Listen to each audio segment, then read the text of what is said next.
কবে মানে সারানো পরে ঠাস করে পরে যাবো কা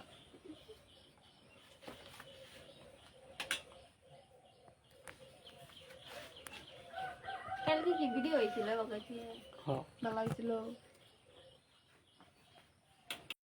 ফাইল বুটটা নিচে দেব হ্যাঁ এইখানে দিই দেখা দিতে behavior and behavior develop during childhood.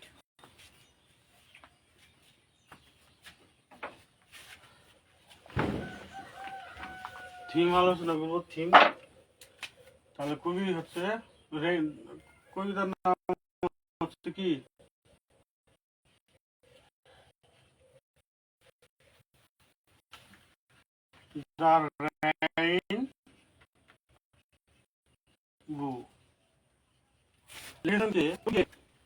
William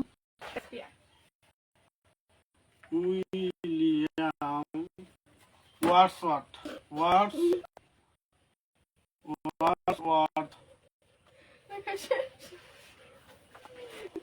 The rainbow.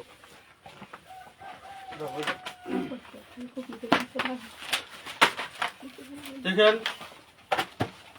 এই থিম সাধারণত কবিতা থেকেই আসে তাই না তাহলে কবিতার নাম কি দ্য রেইনবো আর কবির নাম কি উইলিয়াম ওয়ার্ডসওয়ার্থ তিনি একজন ন্যাচারাল পোয়েট এবং ব্রিটিশ কবি ব্রিটিশ পোয়েট তিনি তার জন্মস্থান হচ্ছে যুক্তরাজ্য তাহলে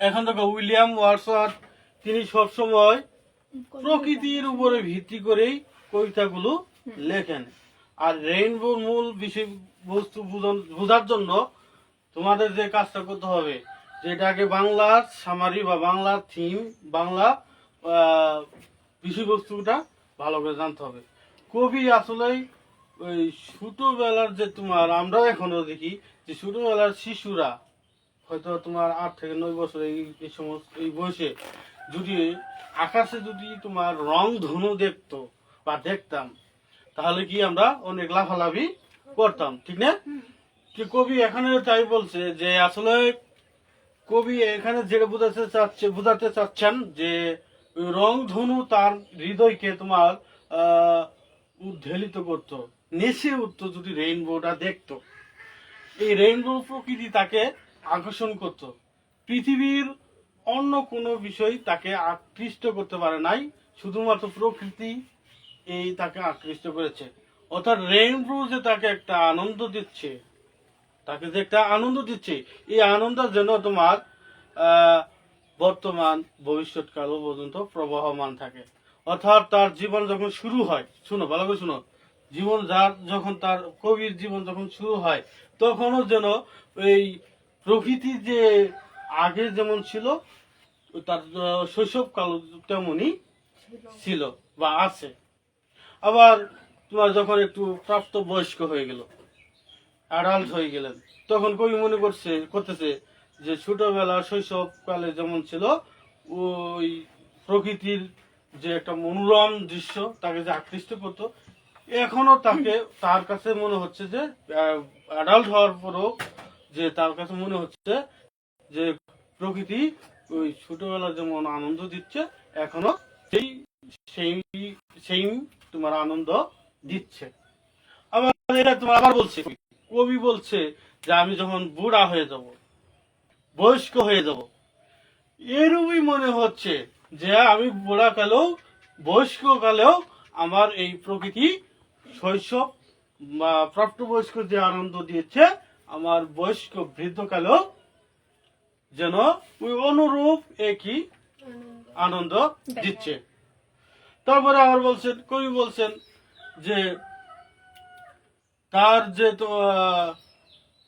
যদি এই শৈশব প্রাপ্তবয়স্ক এবং বৃদ্ধকালে এই প্রকৃতি যদি আকৃষ্ট করতে না পারে তাহলে যেন সে মারা যায় তিনি এইভাবে কামনা করছেন যদি আমাকে প্রকৃতি যদি আকৃষ্ট না করে আমাকে যদি বিমোহিত না করে তাহলে যেন আমি মারা যাই কবি এইভাবে ডাইরেক্ট ডিক্লেয়ার করেছেন যে প্রকৃতি আমাকে আকৃষ্ট যদি না করে আমি যেন মারা যাই এরপরে তিনি বলছেন, আরো বলছেন যে তোমার এখানে একটা লাইন আছে যে the child is father of the man. ঠিক আছে, এই যে দ্বারা আমরা বাঙালি কবি থেকে একটা অনুবাদ শুনছিলাম।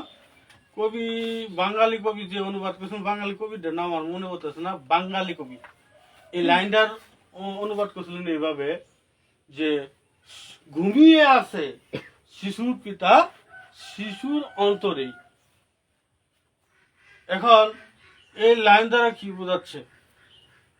এই লাইন দ্বারা কবি বুঝিয়েছে যে শিশুই যেন এই আগামী জাতির তোমার উজ্জ্বল ভবিষ্যৎ এবং সমৃদ্ধির অগ্রপথিক। এরপরে দেখো, আচ্ছা আমরা এখন একটু জানলাম, আর একটু কি করে আমি তোমাদের কোশ্চেন করবো। আসলে এই কবি যে তার জীবনের যে কয়েকটা স্তর আছে, সেই স্তরের সাথে তিনি নিজেকে মানে প্রত্যেকটা স্তরেই একই মনে করেছেন, প্রকৃতি যেন তাকে আকৃষ্ট করে।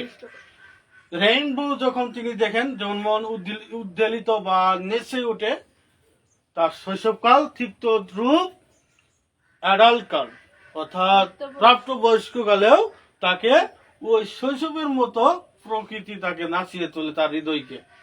আবার বয়স্ক যখন হন, কবি বয়স্ক হয়ে পড়েন, যখন বৃদ্ধকাল হয়ে পড়েন, অনুরূপ তাকে ওই রংধনু, প্রকৃতির রংধনু তাকে তার হৃদয়কে উদ্বেলিত বা নেচে তোলে, এরকম কবি মনে করেন। অথবা আর তারপরে বলছেন, যদি আসলে কবি প্রকৃতি যদি তাকে আকৃষ্ট করতে না পারে, আমি যেন মারা যাই, এরকম তিনি কামনা করেছেন। এটা হচ্ছে। আচ্ছা এখন দেখো আমরা লাইন বাই লাইন শিখবো। এটা দেখো লেখছে my heart lives up. My heart মানে কি? আমার হৃদয়। আমার হৃদয়। লিভ আপ মানে কি? জেগে ওঠা। জেগে ওঠা, উদ্বেলিত হওয়া বা নেচে ওঠা। লিভ আপ অর্থ কি বলেন? জেগে ওঠা, উদ্বেলিত হওয়া বা নেচে ওঠা। লিভ আপ জেগে ওঠা, উদ্বেলিত হওয়া বা নেচে ওঠা। নেচে ওঠা ইংরেজি কি? Lift up. নেচে ওঠা লিফট আপ। Live up. তারপর হোয়েন আই, হয় না অর্থ কি বলো তো? যখন। হ্যাঁ, এখানে যদি কই কখন হবো, এখানে তোমার কনজাংশন অর্থাৎ কমপ্লেক্সন হিসেবে হচ্ছে আই বিহোল্ড। বিহোল্ড মানে কি? বিহোল্ড। বিহোল্ড অর্থ কি? দেখা। দেখা। বিহোল্ড দেখা, বিহোল্ড দেখা। তাহলে আমরা শেষ দিক থেকে অনুবাদ করি, যখন আমি দেখি। এখন বলতে হলো কি দেখি, তাই না? আচ্ছা শোনো, এখানে দেখো আসলে দুইটা লাইন তোমার সাপেক্ষ, পরিপূরক। একটা লাইন করলে অনুবাদ করলে আরেক লাইনের তোমার অনুবাদ হচ্ছে না, ঠিক আছে? এই জন্য দুইটা লাইন নিয়ে আমরা করি। A rainbow in the sky. Rainbow মানে যখন দেখি রংধনু। রেইনবো অর্থ কি? রংধনু। আর বলো রেইনবো। রংধনু। রেইনবো অর্থ কি? রংধনু। রংধনু। তাহলে ইন দ্য স্কাই মানে ওই যে ওই পাশে ইন দ্য স্কাই আকাশে। আকাশে। তাহলে দেখো আমরা দুইটা লাইনের অর্থ করি। আসলে দেখা যাচ্ছে না, তাহলে বন্ধু ওই আলোর জন্য